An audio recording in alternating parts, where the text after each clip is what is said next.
Assalamualaikum warahmatullahi wabarakatuh.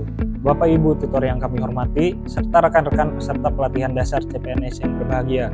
Puji syukur kita panjatkan kehadirat Tuhan Yang Maha Esa, karena hari ini kita dapat berkumpul untuk memaparkan hasil diskusi kelompok kami.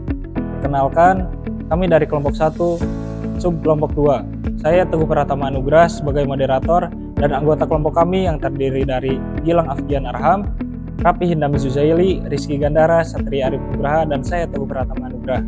Pada kesempatan kali ini, kami akan memaparkan analisis isu global dengan tema reformasi birokrasi, dengan fokus pembahasan pada isu politik balas budi. Untuk mengawali presentasi ini, kita perlu memahami urgensi dari topik yang kami angkat.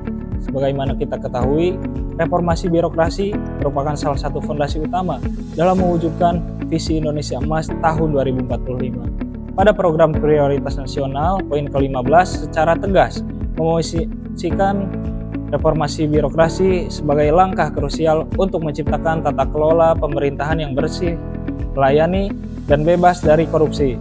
Keberhasilan program-program strategis nasional tersebut sangat bergantung pada birokrasi yang bersih dan berintegritas, yang mampu menerjemahkan kebijakan strategis menjadi pelayanan publik yang berdampak langsung bagi masyarakat.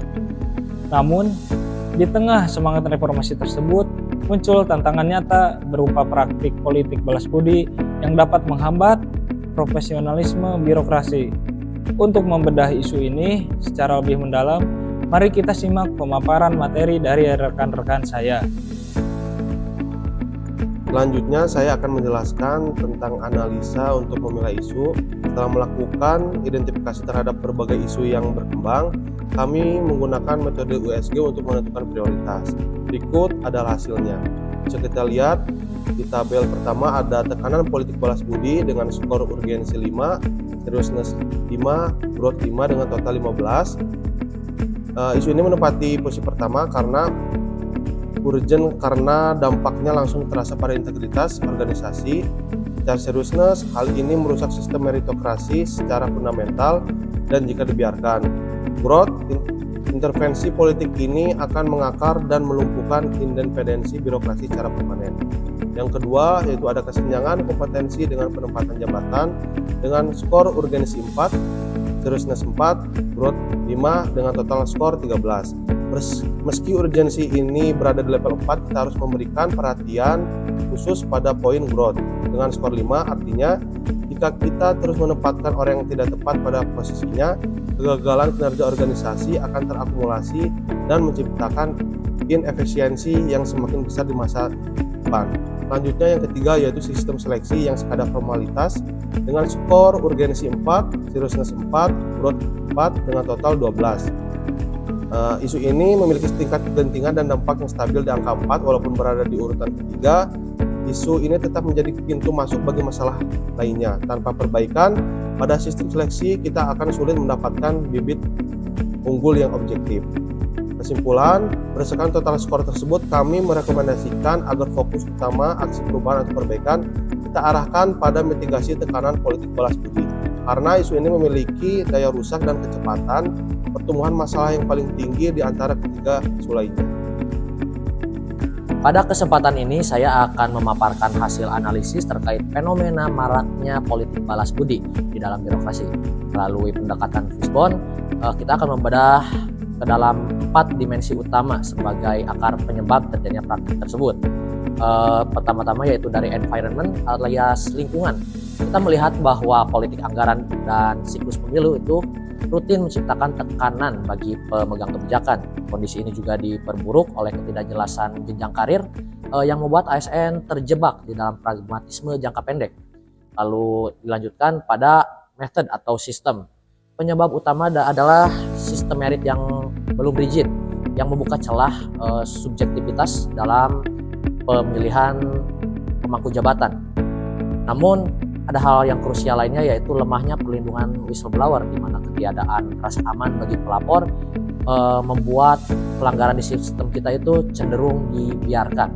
Lalu ketiga ada machine alias produk hukum, di mana praktik ini dimungkinkan oleh adanya regulasi yang multitafsir sehingga memberikan ruang diskresi yang terlalu luas Hal ini semakin diperparah dengan celah pada proses seleksi jabatan yang seringkali hanya menjadi formalitas administratif semata.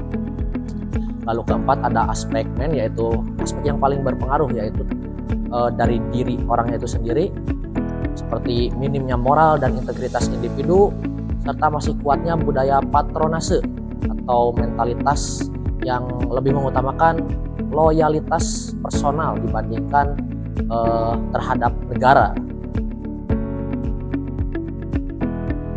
Baik, selanjutnya saya akan menjelaskan tentang alternatif penyelesaian isu politik balas budi menuju birokrasi yang bersih, profesional, dan berintegritas. Yang pertama adalah penguatan sistem merit. Ada 4 tahapan, yaitu review regulasi kepegawaian, digitalisasi seleksi jabatan, pengawasan independen, dan audit berkala. Hasil yang diharapkan yaitu penempatan jabatan berbasis kompetensi dan kinerja, bebas intervensi politik. Para pihak yang terkait yaitu Kemenpan RB, BKN, KASN, dan Inspektorat. Lalu yang kedua ada transparansi rekrutmen. Tahapan yang pertama membangun sistem seleksi terbuka, publikasi hasil seleksi, pelibatan masyarakat, dan evaluasi berkala. Hasil yang diharapkan, proses rekrutmen akuntabel dan bebas intervensi, meningkatkan kepercayaan publik. Pihak yang terkait yaitu instansi pemerintah dan masyarakat tentunya. Yang ketiga ada penegakan regulasi. Ada 4 tahapan, yaitu penyempurnaan aturan netralitas ASN, penindakan pelanggaran, pemberian sanksi tegas, dan monitoring implementasi. Hasil yang diharapkan yaitu efek jera dan menurunnya praktik politik balas budi dalam birokrasi. Para pihak yang terkait tentu saja pemerintah, aparat penegak hukum, dan KASN. Lalu yang keempat ada budaya integritas ASN. Ada 4 tahapan, yaitu pendidikan dan pelatihan integritas, kampanye internal anti balas budi, penilaian berbasis integritas, dan keteladanan pimpinan. Hasil yang diharapkan tentunya ASN berintegritas dan profesional, melayani tanpa intervensi politik. Nah, para pihak yang terkait tentunya ASN, pimpinan instansi, dan lembaga diklat. Dari sekian banyak materi yang telah dipaparkan di atas, mari kita tarik kesimpulannya. Reformasi birokrasi merupakan kunci utama dalam mewujudkan tata kelola pemerintahan yang bersih, profesional, dan berintegritas. Namun, pencapaiannya masih menghadapi tantangan serius, terutama adanya praktik politik balas budi, lemahnya sistem merit, serta ketidaksesuaian antara kompetensi dan penempatan jabatan.